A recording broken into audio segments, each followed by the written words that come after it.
Pemerintah diharapkan tidak hanya fokus menangani korban banjir di kawasan Pasar Badung, padahal korban banjir ada di berbagai tempat.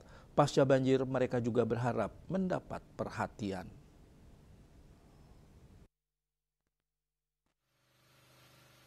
Seperti yang diungkapkan beberapa korban banjir di perumahan Gria Selaras, Banjar Tegal Kangin, Desa Ubung Kajo, dan Pasar Utara. Perumahan ini terdampak parah banjir 10 September 2025 lalu.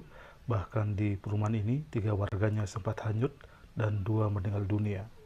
Pasca banjir, mereka mulai mengalami berbagai tantangan untuk bertahan hidup, seperti menipisnya stok pangan, pakaian, tempat tidur, selimut, peralatan rumah tangga yang semua basah dan rusak, serta rumah yang rusak dihantam banjir.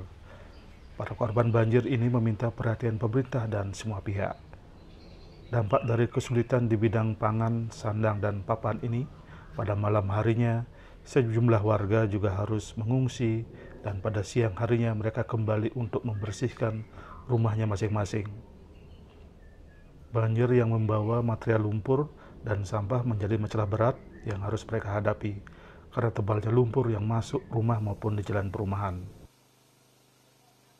Mendesak sekali, yang perlu kan PLN-nya mati, listriknya yang perlu nyala listriknya, dan P3K obat-obatan sama sike semua kan tidak ada, selimut, ya kasur, kalian juga ya pangan, makanan juga ini perlukan.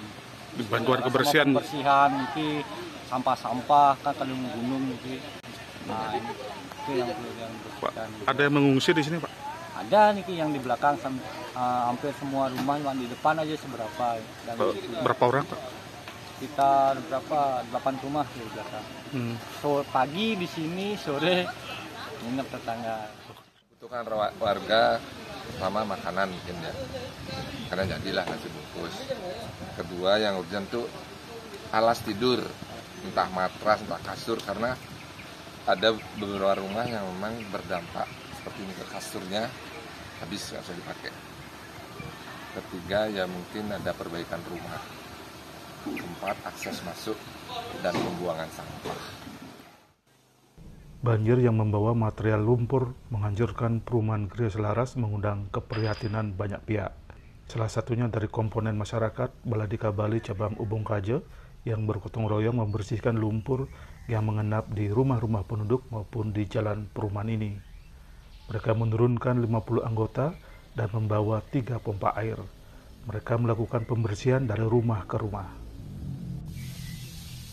Warga juga meminta pemerintah untuk mengkaji ulang manajemen buka tutup bendungan di Banjar Mertogangge, karena ditengarai keterlambatan membuka dam kemungkinan menjadi pemicu tingginya air pada banjir 10 September lalu.